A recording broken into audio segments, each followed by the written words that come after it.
Энэхүү нэвтрүүлгийг Joyce Meyer-ийн үйлчиллийн хамтрагчид болон түүний найз нар нь ивент тэгсэн бол. Энд байгаа хүмүүс дунд Бурхны дуудлагыг авсан боловч юу ч болохгүй байгаагаас болоод зүгээр үсээ зулгаамаар тийм байдалд орсон хүмүүс байна уу? Тэгвэл зүгээр л Бурхны амар амгалан доорлоо.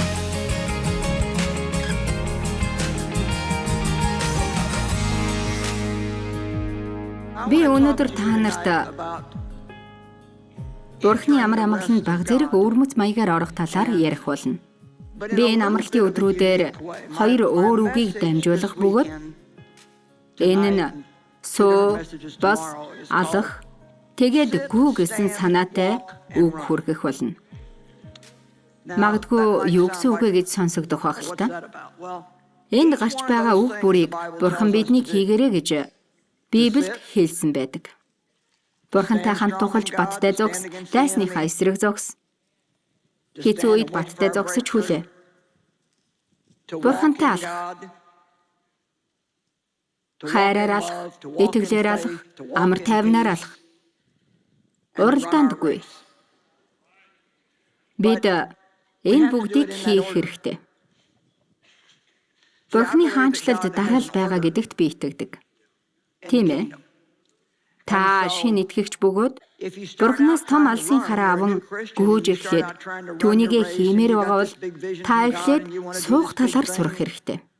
Хэрвээ үгүй бол сэтгэлээр унах болно.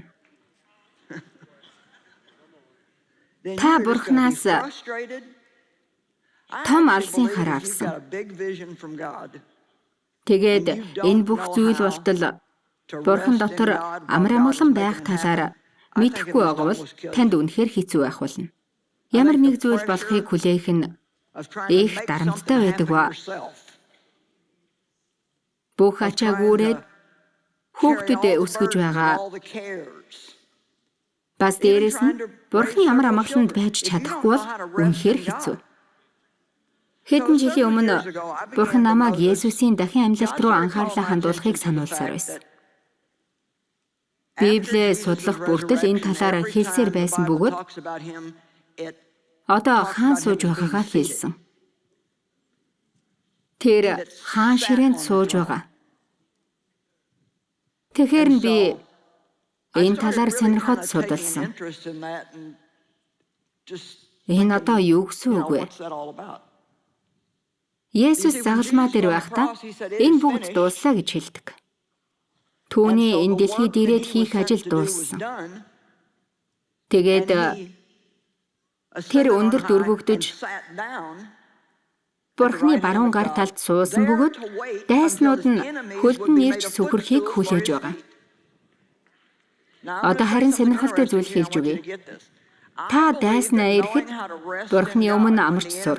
Энэ нь сүнсний тулаанд хамгийн чухал зүйл юм. Амен. Бүгдээрээ ишлэлүүд үзцгээе. Би өнөөдөр зарим хэсгээс нь хэлж өгнө. Гэхдээ Бурхан маргааш хэлэх хэрэгтэй гэсэн үгээ танд хэлж өгнө хаа. Ахав минь ээ. Энэ үгийн төлөө танд баярлалаа. Энэ үг зүрх сэтгэлд нэвтрэн орж битгий мартагдаасаа гэж залбирч байна. Есүсийн нэрээр. Амен. Эфес 1:19-22. Бас итгэдэг бидэнд хандсан түүний хүч чадлын яндашгүй агууг мэдэх болтугай. Энэ нь түүний хүч чадлынх нь хүчний үйлдэл билээ. Бурхан хүчтэй гэдэг та нар итгэж байна уу? За. Та энийг орхигдуулж болохгүй. Бидний дотор бидний төлөө байгаа. Тэрээр Христ дотор энэ хүчээр нөлөөлж хэн үүнд итгэж байна? Та сул дорой та хийж чадахгүй. Та хиймээр байгаа бол түүнийг хүчтэй хийж чадна гэдэгт итгэх хэрэгтэй.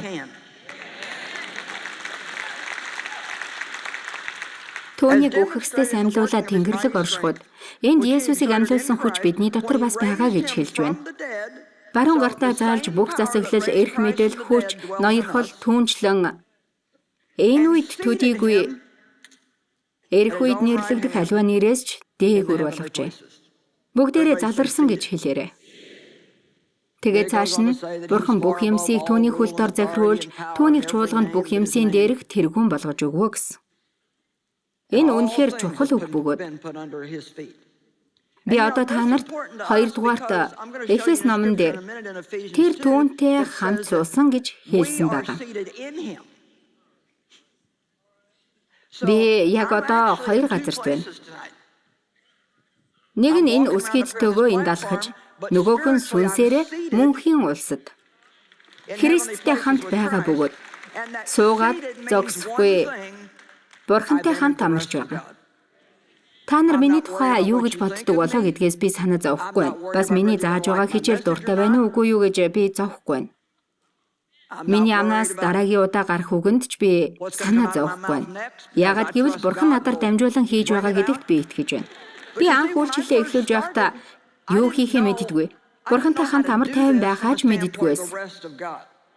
Хүн болгон надад дуртай байгаасаа гэж хүсдэг байсан. Тэгээд хичээл зааж байхад хэнийгэн босч гараад явахт нь сэтгэлээр уунаж энэ хүмүүс надад дургуун байна гэж боддог байсан. Та Христ дотор хэн гэдгийг мэдэхгүй байвал муу сүнс танд худал зүйлсийг хэлсээр байх болно. Тийм шүү. Би та Христ дотор хэн гэдгийг мэдэхгүй байвал муу сүнс танд худал зүйлс хэлсээр байх болно гэж хэллээ. Нэг эмэгтэй над дээр ирээд хэлж байсан зүйлийг би санаж байна. Тэр урд нь 2 илүү 3 дугаар игнэний баруун захад сууж байгаад намайг номлоод 10 гаруй минут болонгууд гараад явчихсан. Тэгээд би уралдаанд гүүхийн тулд сууд сурч байсан бөгөөд харин Бурхан дотор амрах талаар хараахан сурч амжаагүй байсан. Тэгээд номлолын турш миний сэтгэл санаа их тавгүй байж тэр эмэгтэй таалагдсангүй. Надад тэр дургуун байна гэж бодож байсан. Бусад хүмүүс намайг юу гэж бодох бол тэдэнд би таалагдах болов уу үгүй болов гэдгээс чөлөөлөгдөх ямар гайхалтай байдаг гэж санана. Нэг хүн дараа өдөр нь надад нэг зүйл хэлсэн бөгөөд тэр өдөр нь хэлэхгүй. Бурхны өгсөн нэг өдрийг өдөржин утгагүй байлгачихсан байгаа юм да. Тэгээд дараа өдөр нь нэг хүн нэрээ нэгэн эмэгтэй танд нэг юм хэлээрэй гэсэн юм а. Өчигдөр арай урд игнэнд сууж байгаад ажилтаа байсан учраас 10 минут ч болтгоо сонсоод гарлаа. Учир нь тэр эмэгтэй хувьд 10 минут маш үнэтэй, мөн үүнд дуртай байсан гэж хэлсэн.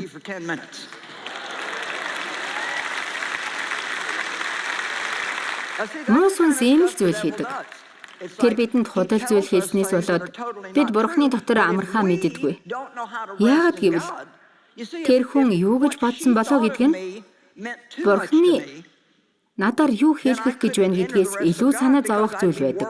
Тийм ээ. Би өнөөдөр энд байгаа зарим хүмүүсийг чөлөөлөгдөөсэй гэж хүсэж байна. Юм дараал байдаг гэдэгт би итгэдэг. Би таныг босоод алхаж гүйхээсээ өмнө Бурхан дотор амарч бас тухалж сураасаа гэж хүсэж байна. Таныг ойлгоход туслах үүднээс би нэг жишээ хэлж өгье гэж бодож байна. Майк надад туслах уу? Би өмнө нь өөрөө хийдэг байсан. Харин одоо өөр хүнээр хийлгэмээр байна. За, даашаа хэвтэж болох уу? За. Энэ бол бид Христтэй харилцаатай болсноос хойш бидний амьдрал бяцхан хүүхэд шиг байгаад хэлж байгаа юм. Амен. Өнөөдөр хинэгэн магадгүй ийм байгаа бах. Тийм шүү. За болчихлоо. Бид нар өнөөдөр мэдэх гэсэн зүйлээ мэдчихлээ. Бид нар бяцхан хүүхчгэл итгэгчд бөгөөд мөнхийн улсад би хэвтжил байгаа. Тэгээд хэн нэгэн ирээд энд бас гэж хэлдэг.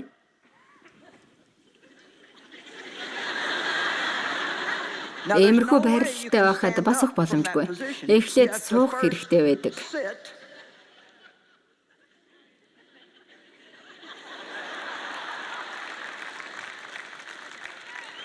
Энэ юуг харуулж байгаа гэхээр Би аврагдсан.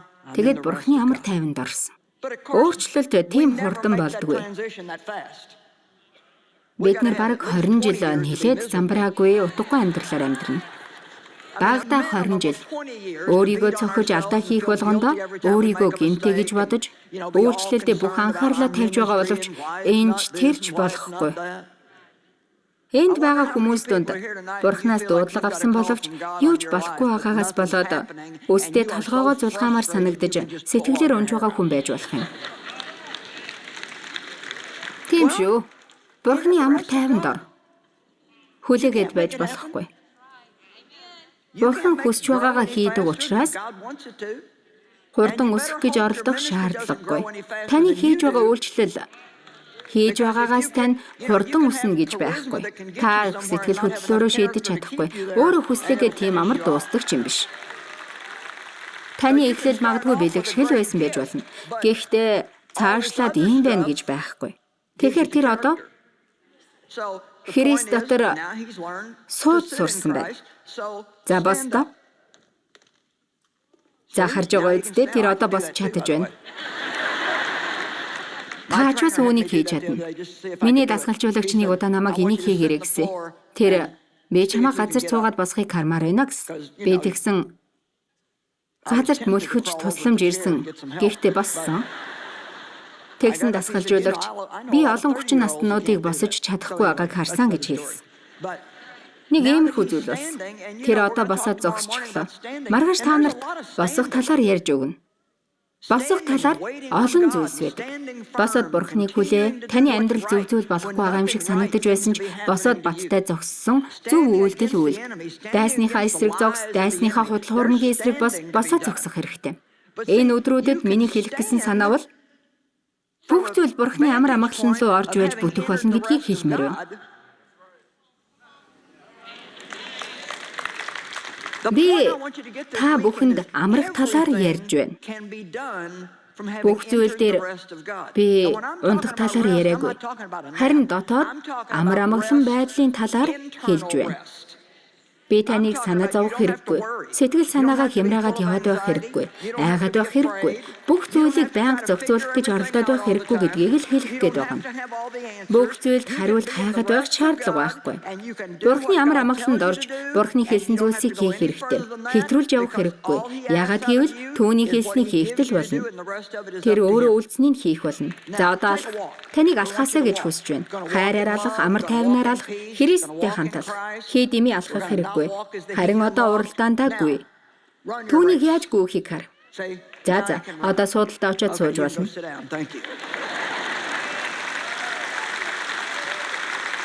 Зураглал 1000 үгнээс дээр байгаа үстэй.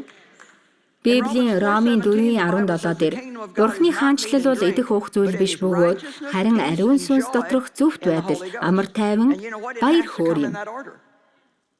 Тэгэхээр энэ юу гэж байна вэ? Бүгд дэс дараалтай байна. Эхлээд бид Христ дотор хин гэдгийг мэдэх хэрэгтэй. Тэгээд түүгээр дамжуулан зөвхт болгогдно. Дараа нь Бурханаас амар тайван авна. Тэгээд өөрөө амар тайван болно. Энэ бүгдийг авсны дараа баяр хөөртэй болох нь байна. Аврагдсан гэж шууд баяр хөөр авахгүй. Та өөрийгөө Христ дотор хин гэдгийг мэдэхгүй байвал хизээж байнга баяр хөөртэй байна гэж байхгүй. Та бат итгэлтэй биш байснаар Христ дотор хин гэдгээ мэдэхгүй болдог бөгөөд миний мэдэж байгаагаар бол би олон алдаа хийдгээл мэднэ. Миний амьдралд нэлээд зүйл болж байсаар л байсан. Харин би энэ бүгдэд дүгнэлтээ гаргасан юу гэж бодож байна вэ? Бурхан энэ бүгдийг бидний амьдралаас холдуулдаггүй. Тэр намайг энэ бүгдийг надаас авахгүй ойлгох зорилго нь намайг даруй ойлгохыг хүсдэг. Та нар хүлээн зөвшөөрөх үгүйг мэдэхгүй ч Библиэлд Бурхан бидэнд зарим сул дорой байдлыг маань үлдээсэн. Учир нь тэр биднийг өөрөөсөө хамааралтай байлгахын тулд юмаа гэсэн байдаг. Та хизээж бүрэн төгс байдалд хүрэхгүй. Би үргэлжил чалчаа байсан. Би мэдээд сайжирсан. Гэхдээ л ер нь бол би минут залбирахтаа Бурхан миний ам хэлийг захираач би үг хэлээрээ таны эсрэг болмооргүй байна гэдэг. Би өрөөндөө залбирч байгаад гараад бла гэж ярьж гардаг.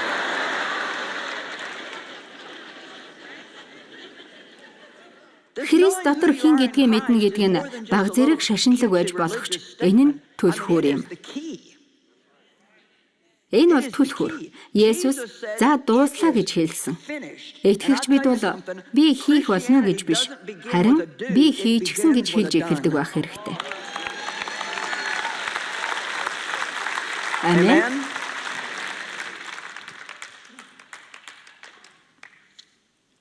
Еврей 1:13.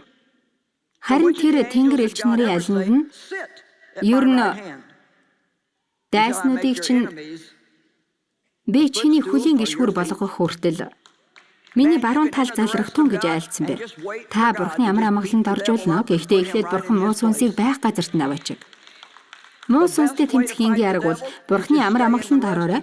Тэгснээр тэр танд саад учруулж сэтгэлээр унгаж чадахгүй. Таныг сэтгэлээр унгахгүй байвал тэр бүр юу хийхээ мэдхээ болно.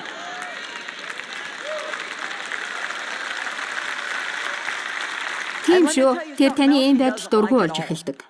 Муу сүнс танд асуудал өгсөөр байсан ч Бурхан асуудлыг танд шийдэх учраас та баяр жаргалтай амьдралаар амьдрсаар байх болно.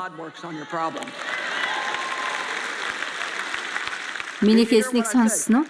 Танд асуудал байсан ч та аз жаргалтай амьдрна. Яг гэдгийг мэдж байна уу? Бурхан таны асуудлуудыг зохицуулах бөгөөд тэр асуудлуудыг шийдэж байхдаа таныг түүнд итгэхээсэй л гэж хүсдэг. Энэ маш чухал. Өнөөдөр яг энэ үгийг сонсох хэрэгтэй хүн байна. Яагаад гэвэл зарим хүмүүс надад асуудал байгаа болохоор би баярлан хөөрч хөгжилдөж байж чадахгүй гэж хэлдэг. Би Дэвд их хуурладаг байсан. Яагаад гэвэл урд нь бид мөнгөгүй байдаг байсан. Тэгээд байнга үр төлбөр нэхэгдэнэ. Би Бурхны үгэнд орж бүтэн цагийн ажилласаа гарч гисэн. Тэгээд энэ дэлхийд аяарах үйлчлэлтэд бэлтгэгдэж, тэгээд би 25 хүндээ л гэрийнхээ зочны өрөөнд хичээл заасаар байсан. Тэгээд нөгөө үр төлбөрөө төлөх хэрэгтэй болохоор би тооны машин аваад л тооцоолоод л аргалах гэж оролдож, зарим нь болоод, зарим нь айлгаж байсан. Харин Дэв болохоор нөгөө өрөөнд хүүхдүүдтэйгээ тоглож, зурагт үзээд тэд нар толгойдоо буржуулгах чигээд толгойд битгий хүрээрэ гэж гисэн байж байдаг байсан. Бидэнд ийм их асуудал байхад тэр ийм их аз жаргалтай байгаад нь хуурладаг байлаа. Тийм шүү. Иймэрхүү л байсан, ойлгож байна уу? Нэр намайг бухимдуулж байсан. Би тэгээд чи яагаад ямар нэг юм хийж болдоггүй юм бэ? Энэ бүх зүйл замбраагаа алдаад байна. Энийгээд хөөрөд үдшилэгт очсон юм шиг байхын оронд ямар нэг юм хийж болдоггүй мүү гэж хэлэхээр тэр чи надаар юу хийлгмээр байна вэ гэдэг байсан. Биднэрт тэр зэрэг мөнгө байгаа. Бурханд биднэр дуулууртай байсан болохоор тэр бүх цаг мөчид санаа тавих болно. Үргэлж тийм байсан. Тэр хизээж орхиогүй. Гэхдээ би Бурхан дотор амар тайван байна гэдгийг огт мэддэггүй байсан. Харин Бурхан хизээ энэ бүгдийг хийх юм болов? Яаж бүгдийг хийх юм болов гэдгийг л мэдмээр байсан. Би хүлээж сэтгэл хангалуун байж чадахгүй, итгэхгүй байсан. Чухал учраас би энийг дахиад хэлье. Бурхан таны асуудлууд дээр ажиллаа хийж байхад та амьдралдаа баяр жаргалтай байх зөвшөөрлийг аль хэдийнэ тэр танд өгсөн байна. Та нарын зарим нь энэ хүртэл аялсан нь үнцэнтэй аялал байсан баха. Илчлэл дээр Есүс Бурхны баруун гар талын суудалд сууж байгаа гэж гардаг. Би энэ талаар нэлээд нухацтайгаар сонирхож үзсэн бөгөөд энэ нь Бурхны амар тайванд орохтой холбоотой байсныг би олж мэдсэн. Библиэлд энэ талаар дахин тэр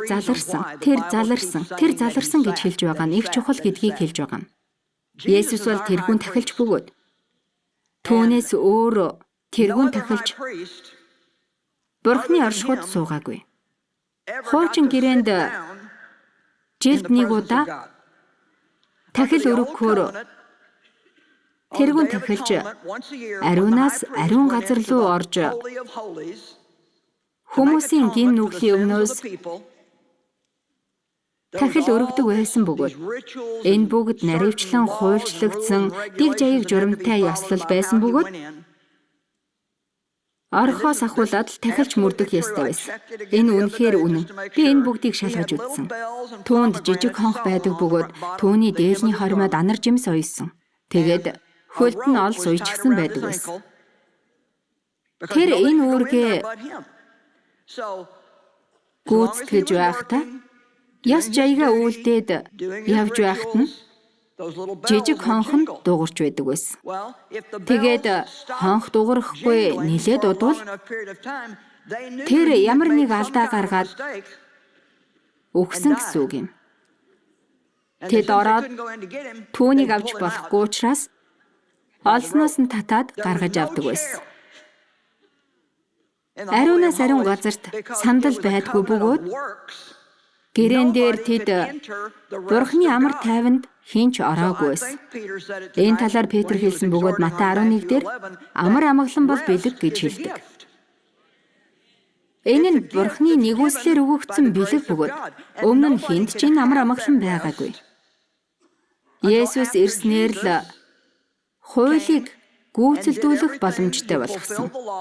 Тэр одоо Бурхны баруун гар тал заларч байгаа. Эфес 2:6 дээр Есүс дотор биднийг түүгээр амьлуулж, түүнтэй хамт Тэнгэрлэг оршихуйд суулгасан. Би энэ хавар алхаж байгаач миний зүрх тэнд байгаа. За миний хэлснийг ойлгож аваарай. Энэ юу гэсэн үг вэ гэвэл би ажил хийж байхдаа аз жаргалтай байж чадна гэсэн үг юм. Петр амар амгалан байхыг тодорхойлж хэлсэн бөгөөд энэ нь грек тайлбар бичгээс үзвэл ажил хийж дуусаад амрах биш. Харин ажил хийж байхдаа амрах гэсэн утгатай үг юм. Бидэнд ажил хийхгүй байх үе байна. Энэ бол өөр зүйл. Бидэнд ялангуяа Америк хүмүүст бие махбодоо амраах үе хэрэгтэй байдаг ба бид ийм амралт авдаггүй. Гэхдээ яг одоо бидний ярьж байгаа зүйл бол ажил хийж байхдаа амрах талаар хэлж байгаа юм. Энэ миний ажил. Би ажиллаа хийж байна. Миний олж мэдснээр бол номлогч бүтэн цаг номлоход өдөржин 8 цаг хүнд ажил хийж байгаатай адил гэж уншиж байсан. Гэхдээ 100% баталгаатай биш байна. Тэгэхээр Жоэл нэм гарагт 3 удаа номлвол бүтэн 24 цаг ажиллаж байна гэсэн үг байх нь байна. Амен. Энэ зүгээр л баг зэргийн юм ярих биш юм. Хүмүүс би таны баг зэргийн ярианд дуртай гэж хэлэхэд дуртай байдаг шүү. Ингэж хэлэхээр нь би хонгор минь. Энэ баг зэргийн яриа хөөрэ биш. Харин миний бүх бие, сүнс сэтгэл бүх зүйл үүн чинь гэсэн байгаа. Би энэ баг зэргийн яриа хөөрэ хэдэн цаг бэлдэж судалдаг гэж хэлмээр байдаг. Би таны баг зэргийн ярианд дуртай. Намайг явахад та надаас бүх зүйлийг сонсоод авсан байна. Харин маргааш өглөө бас сонсож авмаар байгаа бол би бэлдэх хэрэгтэй. Яг гэвэл Бурхан эхлээд надад өгөхгүй бол би танд юу ч өгч чадахгүй. Өөрийнхөө сэтгэлийн амраах сайхан байдаг. Та амралтаа аваад далайн ирэг дээр очиод 5 хоног хэвтэж болно.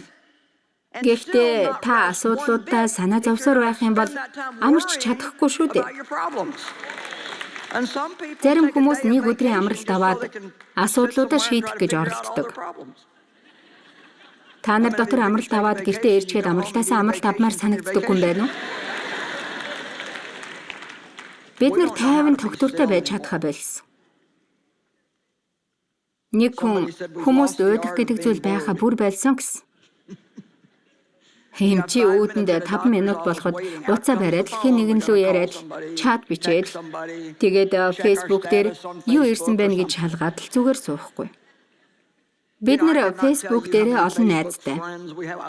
Олон найзтай байхад би дуртай. Найзууд уу Facebook уу та амьдралын турш 5 сайн найзтай байх л болно.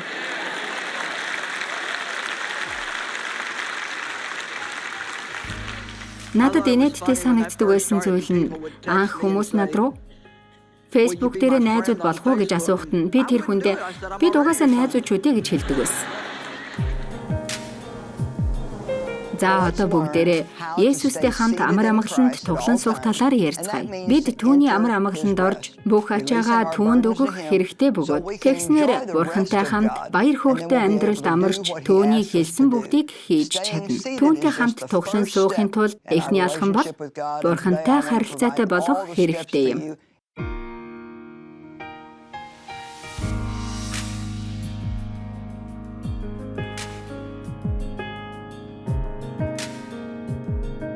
Энэхүү нэвтрүүлгийг Joyce Meyer-ийн үйлчиллийн хамтрагчид болон түүний найз нар нь ивент итгэсэн бол